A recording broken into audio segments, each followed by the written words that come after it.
video, we're eating nothing but Indian food for 24 hours. It's got to be the top 5 for presentation for Indian breakfast I've ever seen. Today, Steph and I That soup was so spicy.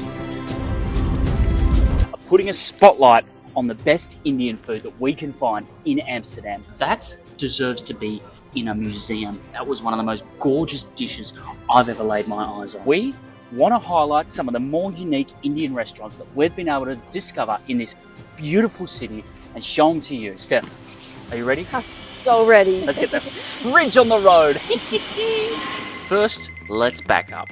Amsterdam's population is just under 1 million, and estimates say that at any given time, that could be doubled with tourists, making this an absolute road hazard when using the cycle paths. But also a veritable melting pot of cultures and cuisines. First location, and we're starting with the most important meal of the day, breakfast. Inside is MIRI. It's more of a non-traditional Indian place with a very small curated menu. Come with us because they've got some absolute stinking hot food in here. I'm excited. Steph's excited. Steph, give me a big smile. Look at the size of that grin. Let's go in there. Walk the wrong way. Whoops. This way. It's this way. Miry brings India's famous spices and the Western world together around the table. Here, you'll discover a vast culinary heritage peppered with timeless recipes with an Amsterdam touch, such as the Bombay grilled club sandwich, eggplant tomato arancini, and crispy okra. This incredible looking thing in front of me is a buttered chicken eggs Benedict. That has got to be the top 5 for presentation for Indian breakfast I've ever seen. Let's cut into that because that looks 10 out of 10 ridiculousness.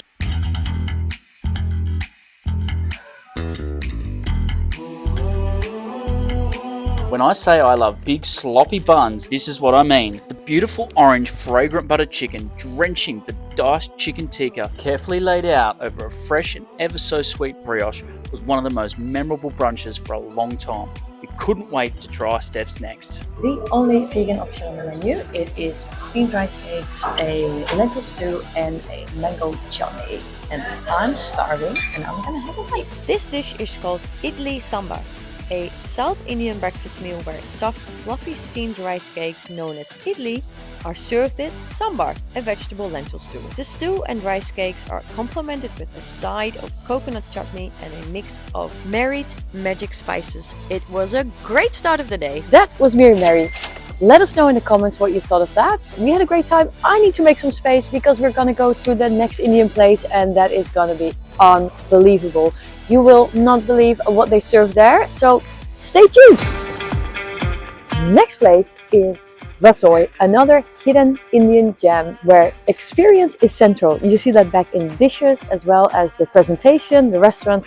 Come join me while we try out a couple of items on their menu. RASOI ain't your regular fly by the seat of your pants average Indian restaurant with pleather chairs and a lazy Susan in the middle of the table.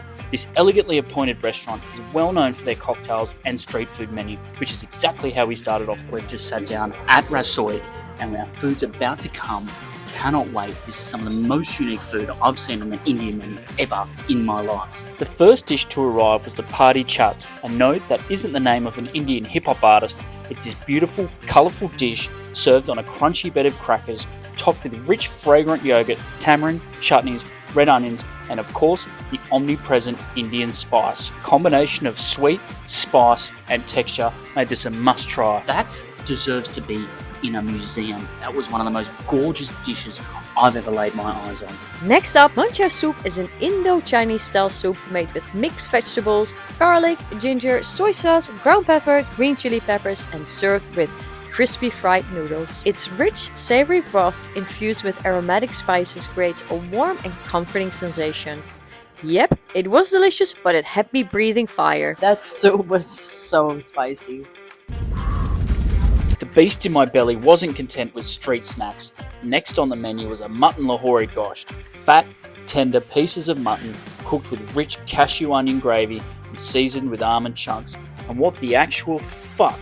Look at this thing. After ensuring that I'd adorned my food with its cute little edible hat, I took my first bite. My senses were confronted with incredibly soft mutton paired with a deep, mild, creamy curry, which was the absolute feather in my cap after a day of gluttonous Indian food. edible flowers on Indian food, that's a first for me. I'm obsessed with this. And for me, mushroom mother masala is made with mushrooms. What a surprise.